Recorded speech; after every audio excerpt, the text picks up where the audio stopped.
Se trata de Gabriel Rubinstein, que es economista, director de la consultora Gabriel Rubinstein y Asociados. Fue director ejecutivo de la Bolsa de Comercio de la Ciudad de Buenos Aires, además miembro del grupo negociador de los acuerdos con la FMI y renegociación de la deuda pública entre el 2002 y el 2005. Gabriel, buenas noches, bienvenido. ¿Qué tal? ¿Cómo te va? Bueno, Leandro hizo ahí un preámbulo, una presentación, ¿no? Estamos mal. Seguimos estando mal.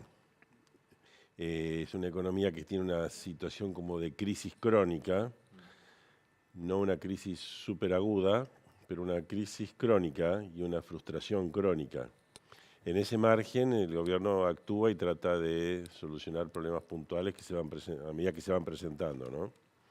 El tema de los bonos en pesos, ¿no? Hoy lo entrevisté en la radio a la tarde a Roberto Castanoski, que me decía que la deuda con los bancos es cada vez más grande en pesos que tiene el Banco Central. Pero yo no lo veo como tan problemático el tema. El tema de la deuda en pesos debería ser el más manejable de todos.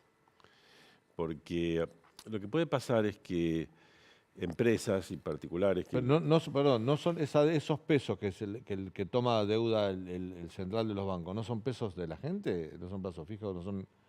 Hay una contrapartida en depósitos de los bancos Sí. que tiene activos públicos, entre ellos las LELIQ. Buena parte del déficit que se produjo en la pandemia, que diría que es bastante inevitable, Sí. Se emitió dinero, ese dinero fue a los bancos, como la gente no los gastaba, no se expandió el crédito privado, sino lo que fue, aumentó en depósitos y aumentó el LELIQ. Una parte del aumento de las LELIQ importante vino por la pandemia. Después más o menos se estabilizó, ahora incluso en el margen estuvo bajando. Puede volver a subir ahora, donde justamente... Por los bonos. Claro, porque la gente tiene un poco... Apareció un miedo. Ese miedo es por la crisis que hay en Argentina, por las falencias del gobierno, por la frustración, el desencanto, la altísima inflación.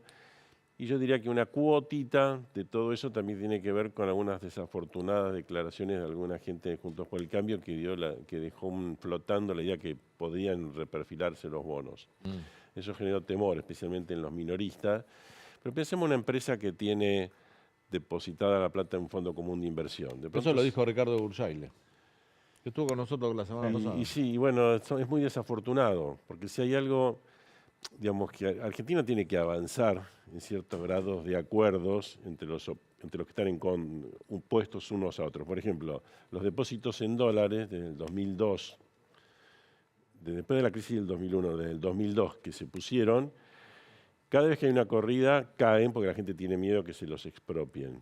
Pero un gobierno y otro gobierno han respetado y se han abstenido, digamos, de manotear los depósitos en dólares. Eso es algo bueno, porque es el tipo de cosas cuando hablamos de políticas de Estado, después hay que traducirla en cosas concretas. Bueno, una cosa concreta es que no se van a confiscar los depósitos en dólares. Bueno, de alguna manera también una política concreta sería no se van a reprogramar los bonos en pesos, porque en última instancia hay que entender que hay un mecanismo que le quita dramaticidad al problema. Si vos, por ejemplo, sos una empresa que tenés una plata en un fondo común de inversión y la sacás porque tenés miedo que te lo reperfilen, con esa plata la llevás al banco. Entonces el depósito en el banco crece. Entonces el Banco Central, vía LELIQ, vía pases, vía encajes, los puede esterilizar, los puede hacer que, digamos, que se canjee una deuda en un bono público por una deuda en un bono del Banco Central, sin afectar el crédito privado, sin afectar nada. Es como diciendo, bueno, si la gente tiene un poco de miedo a los bonos públicos, deposita la plata. Y la plata, por supuesto, que ese incremento va a ir a un activo estatal, que en este caso es LELIQ.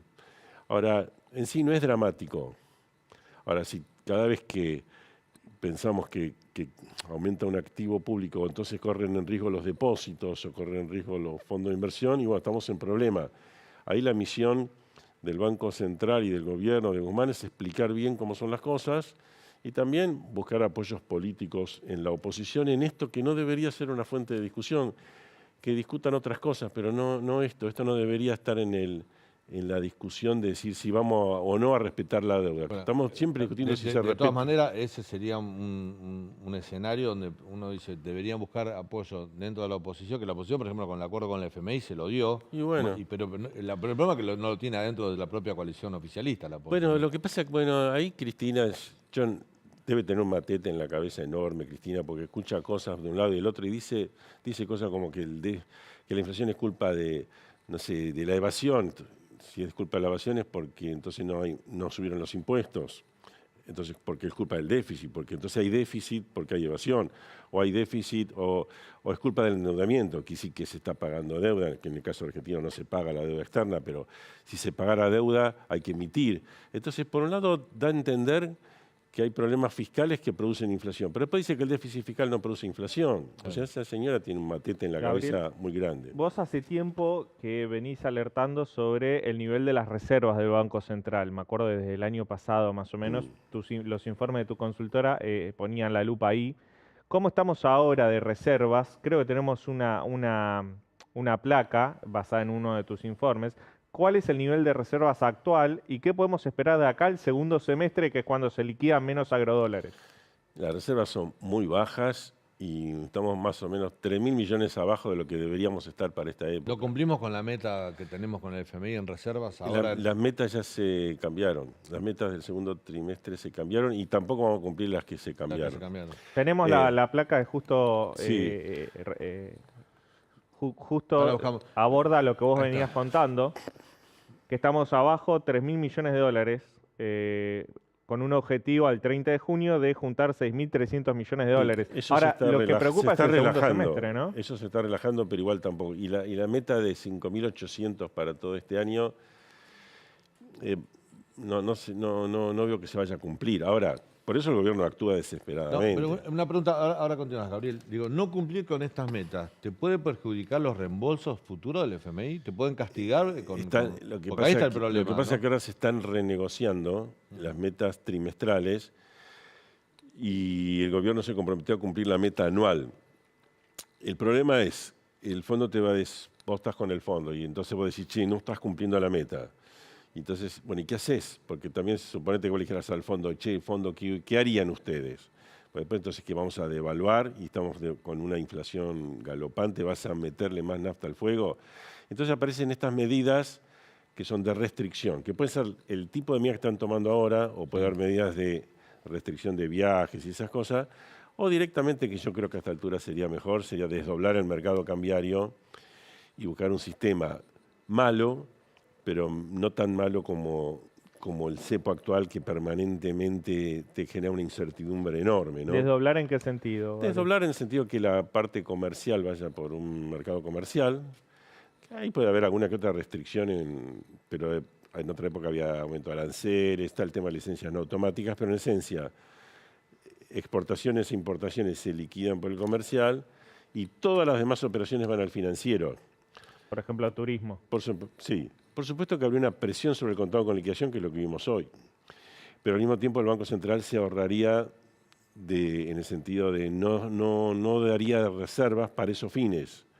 No daría nada, ni para el dólar ahorro, ni para el dólar de tarjeta, ni para el dólar turismo. Nada de eso saldría del Banco Central, que es mucha plata. Ahora, olvídate un poco del acuerdo con el FMI, porque la sensación me parece que el FMI no va a hacer nada para empujar a Argentina a una crisis. Lo que pasa es que en el segundo semestre no tenemos la liquidación tan fuerte del campo, tenemos mucha salida de dólares por turismo y en noviembre y diciembre está el Mundial. Y ya tuvimos en 2018 un montón de argentinos yendo al Mundial, gastando y siendo eso una salida de dólares.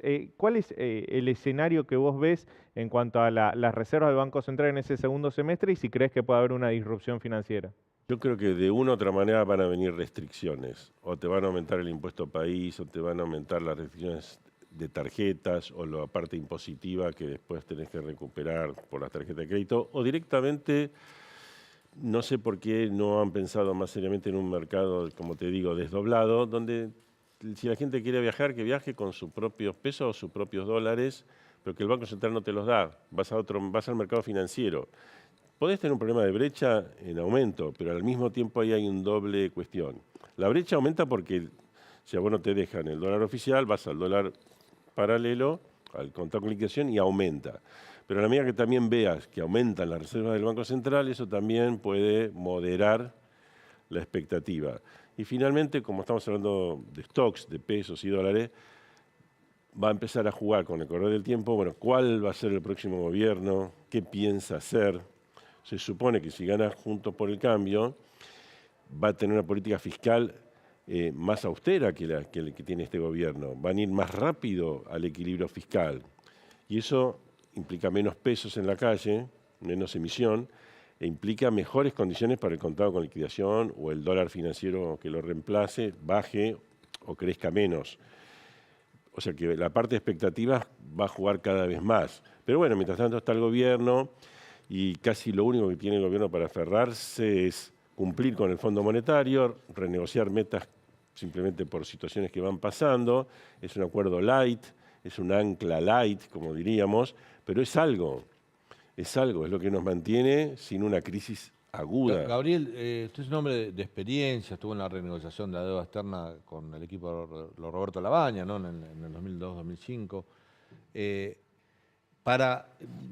Mi pregunta viene a través de un trascendido de la reunión que se llevó adelante el viernes entre Carlos Melconian y Cristina Kirchner, donde lo que trascendió es que en algún momento Melconian le dijo a Cristina: lo mejor que pueden hacer ustedes es no hacer más lío, o sea, no rompa más nada, traten de llegar a las elecciones, porque para cambiar y modificar y ordenar la economía hace falta credibilidad, hace falta liderazgo, hace falta músculo político, hace falta eso que este gobierno perdió. ¿Vos coincidís con eso? Si fue verdad ese comentario, que es un trascendido, pero puede ser una pregunta. En esencia estoy de acuerdo. Lo mejor que puede pasar es que este gobierno minimice los líos, administre lo mejor que pueda la transición y bueno, y veamos el próximo gobierno, que incluso puede ser un gobierno peronista también. No, por supuesto, pero lo que necesitas es renovar la confianza en la gente. Sí, el gobierno perdió muchísima credibilidad, muchísima confianza. Entonces, cuanto menos lío haga, mejor. Ahora, en el día a día pasan cosas, entonces se ve obligado a actuar. Claro. Como este tema de reservas, que algo tiene que hacer. Es esto, un poco más otra cosa, decir, bueno, no, pero entonces ojo, porque vamos a afectar importaciones de insumos. Bueno, va a haber que afectar el turismo, algo va a haber que afectar, porque pues, las reservas se evaporan. Entonces, en este esquema de mercado doble, que tampoco pueden unificar ahora, porque si ahora unificara en este gobierno y le hiciera levantar el cepo, el dólar va a subir muchísimo y va a haber mucho más descontento social, mucho más disrupción, porque el gobierno carece de un plan integral potente. Aún con un plan integral potente, hoy es difícil unificar el mercado cambiario. Con un plan así medio, como lo que hace el gobierno, y no podés unificar el mercado cambiario. Entonces, tenés muchísimas restricciones. Entonces uno esperaría, hagan el menor lío posible. Lo que pasa es que eso no tiene mucho sex appeal político, es decir, es algo que seguramente los va a llevar a perder las elecciones. Entonces, ¿Qué hay que hacer con la moneda argentina? Con el peso argentino. Nadie lo quiere, ya nadie confía. Bueno, eso también primero es relativo, porque el nivel de base monetaria del orden del 6% del PBI, casi diríamos, toquemos madera, porque es bastante más alto de lo que podía ser en otras circunstancias. En épocas de hiperinflación, ahí sí que no había moneda. Hoy hay moneda. Hoy todas las transacciones se hacen en pesos, las comunes, corrientes. Vos no vas al supermercado y compras en dólares. Bueno, pero no hay dólares tampoco. Pero si la gente pudiera, sale si corriendo. Pudiera, sí, pero quiero decir que hoy la economía transa en pesos. Hay bastantes pesos. Lo que tenés que hacer es bastante simple. Es tomar la decisión política de eliminar el déficit fiscal. Es el ABC que podría demostrarte, es medio, no lo vamos a hacer en 2 minutos, que eliminar el déficit fiscal no tiene costo económico, es costo político, porque en el fondo vos estás reemplazando lo que se llama el impuesto inflacionario por otros impuestos o aumento de tarifas o baja de gasto público.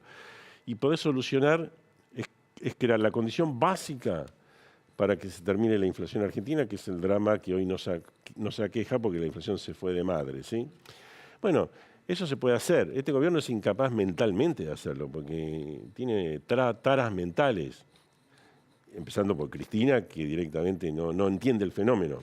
Pero otros que lo entienden, igual empiezan no son potentes o no tienen suficiente apoyo político. ¿Cómo? Por miedo a Cristina. Bueno, por lo que sea, pero quiero decir, y tampoco es solamente este gobierno. El gobierno de Macri al principio ni siquiera bajó el déficit fiscal. Otros gobiernos cuando tuvieron superávit fiscal lo derrocharon terriblemente. O sea que Argentina carece de conciencia de que tiene que tener equilibrio fiscal. Y eso viene de largo data, porque cada vez que un gobierno encuentra que algo anda bien, enseguida aparece en las filas de lo que quieren gastar. Lo dijo Gabriel Boric, el presidente de izquierda de Chile hace poco, dijo, la izquierda también debe entender que, pero por supuesto, el déficit fiscal es lo indicado. Pero por supuesto, que el equilibrio fiscal es lo indicado. En países que no tienen financiamiento, no tenés la oportunidad de decir, che, ¿me financio con deuda de 20 años, 30 años o ajusto fiscalmente? Eso lo puede hacer Estados Unidos, en Europa, etcétera. Acá no, ya vimos cuando Macri quiso endeudarse mucho en dólares pensando que tenía espacio, después no lo tuvo. Y entonces, y estamos en default y estamos con precios horribles de los bonos, sin ninguna chance de financiamiento alguno, y encima tenemos problemas con los bonos en pesos. Entonces, es obvio que hay que eliminar el déficit fiscal, y eso no tiene costo, porque todo el mundo paga el impuesto inflacionario, que es la erosión del valor de la moneda. Lo que pasa es que el impuesto inflacionario no tiene nombre y apellido. El gobierno dice, la inflación es el diablo, la inflación vaya a saber quién es, son las empresas. Es decir, como el Estado no asume ese rol, entonces, porque si lo asumiera diría, bueno, hay que aumentar tarifa, o hay que bajar tal gasto público, y todo eso tiene nombre y apellido, o hay que subir tal impuesto, todo es nombre y apellido, ahí se pagan costos políticos. Por la inflación... Bueno, en el libro de Torres, Juan Carlos Torres, Memorias del Quinto Piso, habla de eso, que Alfonsín le dice a Ubaldini, vos me pedís 30 de aumento, yo te lo doy, pero tengo 30 de inflación, y es lo mismo. Claro, pero pasa más desapercibido. Y Ubaldini le contestó, lo que pasa es que a vos, por la 30 de inflación, te putean, y a mí, si consigo 30 de aumento, me aplauden, ¿no? Bueno, con esa engaña pichanga, el país no prospera y se engaña a sí mismo. Entonces, bueno, se necesita un gobierno más serio, que no se engañe a sí mismo y que diga las cosas como son. Podría haber sido perfectamente, pero bueno, Alberto Fernández no le dio el piné para hacerlo. Cristina está girando en cualquier otra sintonía. Y entonces, bueno, se necesita que el peronismo, llamémosle no kirchnerista, o Juntos por el Cambio, o la mezcla que sea, eventualmente puedan entender estos problemas y nos conduzcan en una dirección correcta y terminemos con este tema que no lo deberíamos tener. Sí, no deberíamos tener. Gabriel, gracias por tu visita. Gracias a ustedes.